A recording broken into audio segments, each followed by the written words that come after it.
Hello, friends, and welcome back to Malicious Compliance Stories. He abandoned his dogs in an empty house without food and water, or someone to walk them. He isn't just an a-hole, he should be investigated for animal cruelty. More info right after a short pause. But before we begin, don't forget to subscribe to our channel if you're new here, and turn on notifications so you don't miss a new video every single day. Here we go. Sued my father for the damage done to my house by his dogs. My female 31-year-old mom passed away last year. My dad, 56, married a woman, 37, with a son, 16, about 6 months later.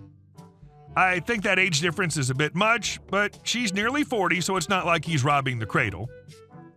Whenever my parents went away, I would always watch their dogs. They weren't the dogs that I grew up with, but they're good puppies. My mom would always call and let me know well in advance that they were going away, and I would make sure that either myself or my boyfriend would be around pretty quick after the pups got dropped off. They could behave themselves for a few hours, and I'd leave water out for them. I don't have any pets myself. My work can involve travel, and my boyfriend works out of town for 2 weeks and then has 2 weeks off. Well, my dad and his new wife decided to go on a trip, but since it was never his responsibility, he didn't call. I was out of town. My boyfriend was working. My dad has a key to my house for emergencies and dropping off the dogs. My neighbor called me a day later about the dogs howling in my house to see if everything was okay. I called my dad and he told me that he didn't know I was out of town. I said that if he didn't come get them, I was calling animal control. So he had his new stepson come to my house to get the dogs. I have no idea why a 16-year-old kid who was trusted to stay home by himself couldn't have just watched the dogs in the first place. When I got home, I found a disaster area. I don't want to describe everything because it makes me angry. To get everything that could be cleaned done and to replace my boyfriend's leather recliner, which was old but also destroyed, cost about $7,000. I told my dad I expected him to pay for everything. He said that he would see if his homeowner's insurance would cover it. They will, but the deductible's a lot, and his premiums will go up. So he said that he'd take care of it. It's been a few months and I'm sick of waiting. The limit for small claims court in my state is more than double what I want, so I'm suing him. He was served and called me to complain. He doesn't have the money because he just bought a new car. He bought the car after my house got destroyed. I feel no pity. His wife and him keep trying to talk me out of pursuing this, but he says that if I take his money, then he will not have money for things at his house. He isn't retired, and my mom had life insurance. And our second story. But you still have 17 seconds left on your timer. I'm not exactly proud of this one because I can kind of see where the customer came from, but I think those of you who've dealt with condescending customers before can appreciate it for what it was. So I supervised a mom-and-pop restaurant for several years that dealt specifically with shrimp and fish. Outside of cleaning and prepping the stuff, the main deal was cooking it in several big old fryers. It's involved work, but it's not hard work. Just stick the basket of food in the fryer and set a timer for 3 minutes, and when it comes out, just bag it up and give it to the customer. Easy work. Though it gets a bit complicated on, let's say, a busy day like a Friday, where we do anywhere from 1,000 to 1,300 during a 6-hour shift, or maybe 1,500 to 1,700 if it was really busy. See, that's a normal busy Friday. When it's Lent season, business would boom significantly, like we do 5 to 7K during the Friday shifts. So yeah, busy. When it's that busy, you can't exactly rely on timers as much because there's so much food going in and out of the fryers, the temperature fluctuates, so you gotta eyeball it. I'll have food burning at 2.5 minutes or some food taking up to 4 minutes to look right. So here's where the malicious compliance comes in. During a Lent Friday night dinner rush, we'll get hundreds of people coming into the shop that's probably smaller than a middle-class living room. I'm talking like the waiting area on the other side of the counter was probably 20 feet by 7 feet, so it can get pretty cramped. I have my register person taking orders and making bags and pushing them along the line while my weigh table people can weigh out the food and I can start cooking them. When the order's done, I'll shove it in a bag and yell either the name or the order, and someone in the crowd will come grab it and be on their way. It's a very intimate setup.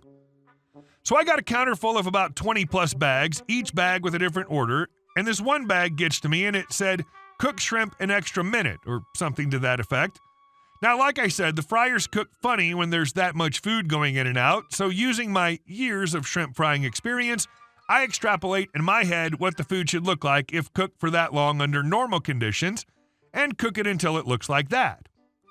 I pull the food up, and I hear an ahem from behind me, and I look, and this lady apparently followed her bag down the line, waited for me to drop the food, and set her own timer.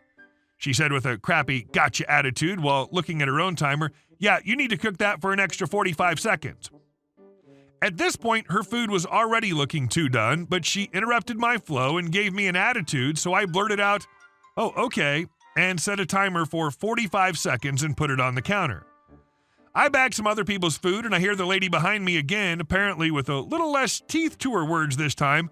"Oh, I think it's done now." And I grabbed my timer that I had set right in front of her, looked at it, and yelled with an equally condescending, crappy gotcha attitude, "Oh, but you still have 17 seconds left," and smacked it down and waited until the timer went off. 17 seconds can feel like a long time in those kinds of situations. Finally, the timer went off. I grabbed her food. It looked burned. I bagged it up and gave it to her and said, "Here you go, miss. Enjoy the rest of your day." She muttered a thank you and walked off, and my coworkers and customers had a little laugh about it.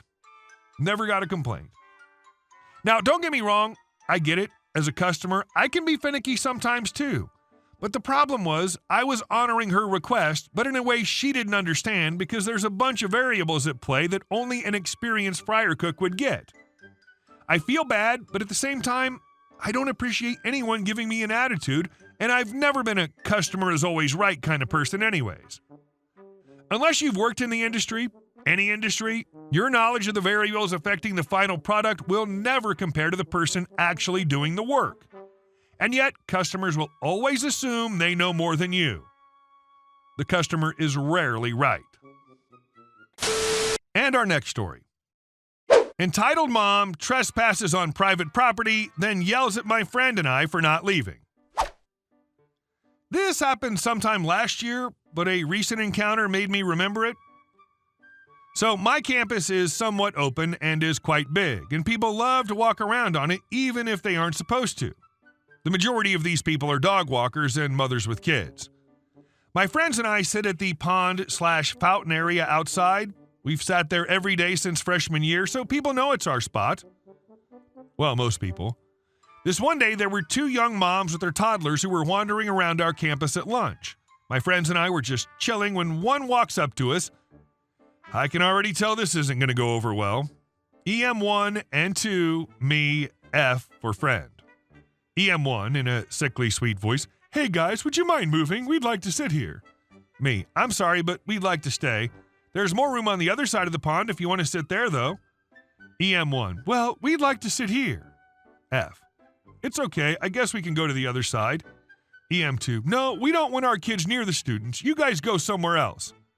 Me, "It's okay. We'll leave me alone." EM2, "No, you guys have to leave." Me, "We don't actually. You guys aren't even supposed to be here. Did you check in with the front desk?" EM1, "We don't need to. We live in the apartments next door. We have the right to use your campus." Me, "It's literally private property. I'm not going to tell on you, but you can't make us leave. We pay a lot to be here. And you're trespassing." EM2, "Don't be such a brat. We have kids, and we have more of a right to be here than you do." Me, "Why didn't you just go to the park a few blocks away? If you don't want your kids around students, then why'd you bring them here?" EM1, "That's none of your business. All you kids are the same. This campus is our property, and you disrespectful kids can't do anything." EM2 then grabbed my stuff. I stood up and tried to grab it, but I guess since I'm a guy and a good head taller than them, they got defensive. EM1, "Don't come near us. I'll tell security on you and get you detained." Me, "That's funny because I was just about to get them to escort you. Now, give that back before I get security." EM2, "You can't do that." She proceeds to throw my backpack at me. F, "We offered to move for you and you declined. You're technically trespassing on private property. We're still happy to just move to the other side." A security guard then comes to our rescue. Finally. SG, "Hey, sorry, but I'm going to have to ask you ladies to leave or sign in at the front desk." Apparently the big security guard scared them a bit because they just sighed and left. I still see them on campus, and they always get mad at every student within a 10-foot radius of them. I literally don't understand why they're so entitled to private property, but they haven't bothered me since. And our last story. Neighbor hired a contractor to remove the wall on our property. My mother owns a rental property that has a wall which is right on the border of the rental property and this gentleman's property. In error, he thought the wall was on his property and wanted to fix it. He permitted a contractor to park on our property and remove the wall. My mother only found out because a tenant called to ask what was going on and why the driveway was blocked. My mother arrived and the wall was demolished. The contractor did not have the proper permits to do this, which if the contractor applied for, he would have realized who actually owned the wall. My mother was quite agitated and explained to the neighbor and contractor that they demolished a wall that was not theirs without permits. My mother obtained the proper permits because she obviously wants this fixed, but now the neighbor's trying to shake my mother down for $2,200 to cover half the wall, but my mother feels that since he destroyed the wall, he should have to pay it. I checked New Jersey's laws, where the property is located, and this doesn't appear to quite be criminal mischief, as the gentleman didn't knowingly or maliciously destroy our property. I'm thinking perhaps my mother should advise the neighbor that she'll be seeking remedy in small claims court. Hey guys, thank you all for watching the video. I'll see you in the next one.